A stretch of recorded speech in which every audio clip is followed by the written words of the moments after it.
In August of 1281, a fleet of ships larger than any assembled in the medieval world was anchored off the coast of Japan. The fleet belonged to Kublai Khan, ruler of the Mongol Empire and emperor of the Yuan dynasty of China. He had 140,000 men aboard those ships, soldiers from China, Korea, Persia, and Central Asia. And they were attempting, for the second time, to conquer Japan. The fleet had been at sea for weeks. The first landing attempts had been repulsed. The Japanese defenders, samurai and armored infantry, had fought back harder than expected. And then the weather changed. A typhoon struck the fleet. The ships were anchored in close formation, unable to maneuver. When the storm hit, they collided with each other, capsized, were thrown onto the rocks, or simply broke apart in the swells. Tens of thousands of men drowned. The invasion force that remained on shore was trapped, surrounded, and killed or captured. The Japanese called the storm kamikaze, divine wind. The largest empire in history had been defeated not by any army, but by the weather. Kublai Khan had tried to conquer Japan. He would try again. He would fail again. And it would take historians centuries to figure out what this meant about the man who had conquered everything else. Kublai Khan was born in 1215, the fourth son of Tolue and the grandson of Genghis Khan. In the generation between Genghis and Kublai, the Mongol Empire had continued to expand. Genghis had conquered Central Asia, northern China, and the western steppes. His successors pushed west into Persia, Iraq, and Poland, and south into Korea. Kublai grew up in this world, a world where Mongol armies had moved faster and further than any military force before them. He received a traditional Mongol upbringing: horses, archery, hunting. But he was also deeply curious about China, which the Mongols had partially conquered, but not fully absorbed. He studied Chinese texts, invited Chinese scholars to his camp, and developed a genuine intellectual engagement with Chinese culture and governance. This made him unusual among his brothers. It would also define his reign. In 1251, his older brother Mongke became Great Khan, the supreme ruler of the Mongol Empire. Mongke gave Kublai authority over the southern Chinese territories. Kublai began the project of completing the conquest of China. For a decade, Kublai Khan managed the grinding military campaign against the Song dynasty, the last major Chinese kingdom that had not been absorbed into Mongol control. The Song were no pushover. They had gunpowder weapons. They had a navy. They had fortified cities that conventional Mongol cavalry tactics could not take directly. Kublai had to adapt. He hired Chinese engineers. He built siege machinery. He developed naval forces, something the Mongols had never needed on the steppe. He recruited Song defectors who understood the terrain and the cities. And then, in 1259, his brother Mongke died during the campaign in China. A succession crisis erupted. Kublai's brother Arik Boke claimed the position of Great Khan through a traditional Kuriltai, a council of Mongol nobles. In Mongolia, Kublai, who was in China, called his own Kuriltai and declared himself Great Khan. A Mongol civil war began. It lasted 4 years. Kublai won. But in winning, he had to negotiate and compromise. The western portions of the Mongol Empire, the Khanates in Persia, Central Asia, and Russia, recognized him as Great Khan only nominally. The unified Mongol world began to fracture. Kublai was, in practical terms, the emperor of a Chinese dynasty, more than the ruler of a unified global empire. He accepted this. He leaned into it. In 1271, Kublai Khan declared the founding of the Yuan dynasty, a Chinese-style dynasty with a Chinese name, built on top of the Mongol empire he had inherited. He moved his capital to Khanbalik, the city that would become Beijing.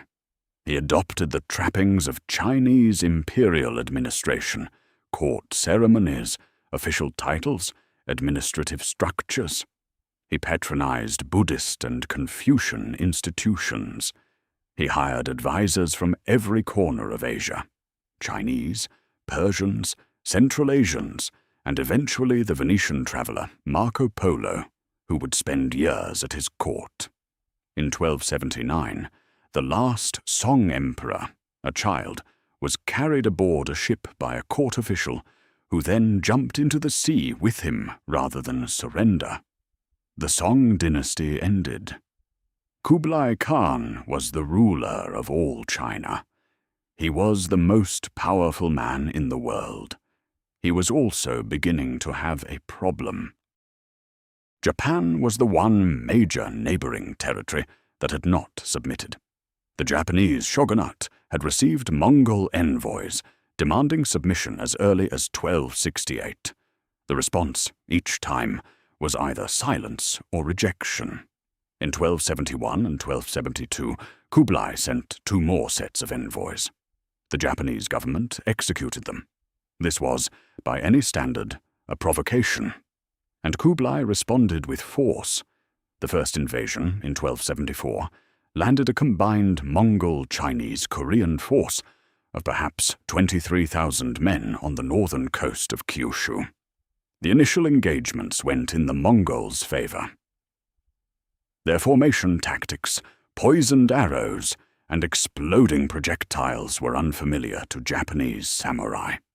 But at night, the commanders chose to pull the fleet back offshore. A storm struck that night. The fleet suffered significant losses. The invasion force withdrew. The 1281 invasion was vastly larger, 140,000 men, multiple fleets, months of preparation. The Japanese had spent the intervening years building defensive walls along the northern coast of Kyushu. What happened to that fleet is history. Japan was not the only place where Kublai Khan's expansion hit limits. Vietnam, or Jai Viet, as it was then known, was invaded 3 times. In 1257, the Mongols briefly took the capital, but were driven out by tropical heat, disease, and guerrilla resistance. In 1284 and 1285, a larger invasion force again took the capital, and was again forced to withdraw. In 1287 and 1288, a third invasion ended with a Vietnamese military commander named Tran Hung Giao, using the same river ambush strategy that Yi Sun Sin would later use in Korea. Luring the enemy fleet into a narrow river with iron-tipped stakes hidden beneath the waterline.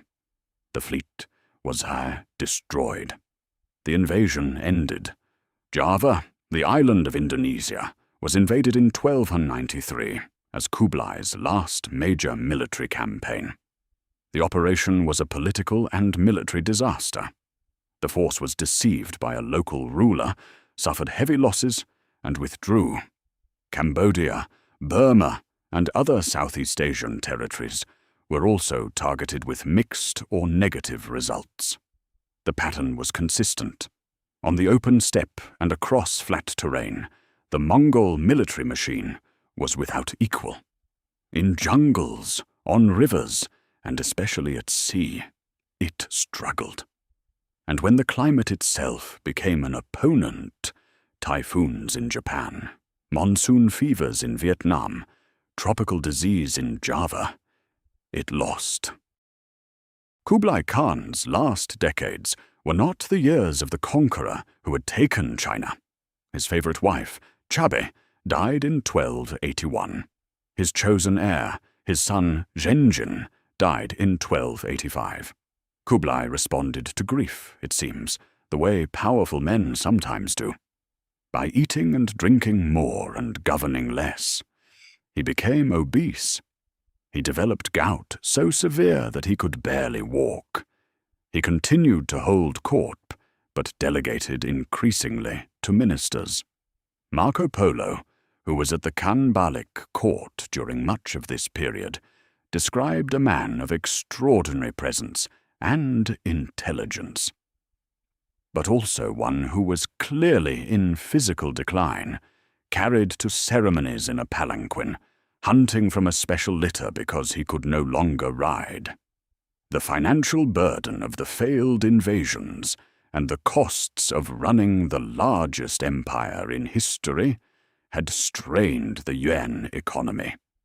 Paper money had been overissued.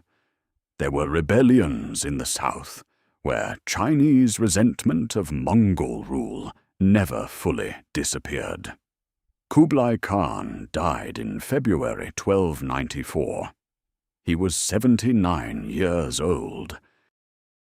The Yuan dynasty he founded lasted less than a century after his death.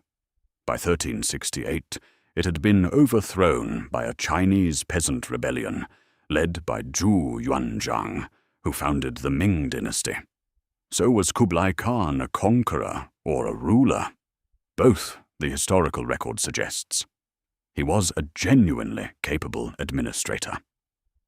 The Yuan dynasty he built was, during his reign, one of the most cosmopolitan and internationally connected societies in the world.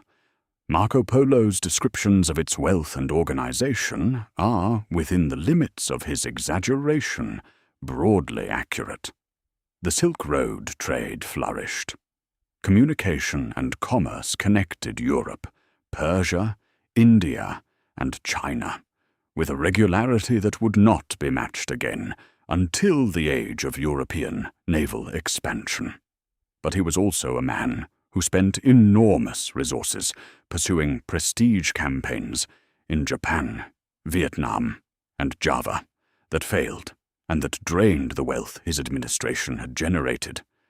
The divine wind that sank his fleets in Japan was not the cause of the Yuan dynasty's eventual collapse, but the pattern those failures represented, of a military machine that had conquered everything it could reach by land, running up against the limits of its own capabilities, was part of the story. The man who ruled the largest empire in history never stopped trying to make it larger. The sea said no. This is the dragon throne. We cover the rulers who redrew the map of the world, and the ones who found out where the map ended. Subscribe for more. New episodes every week.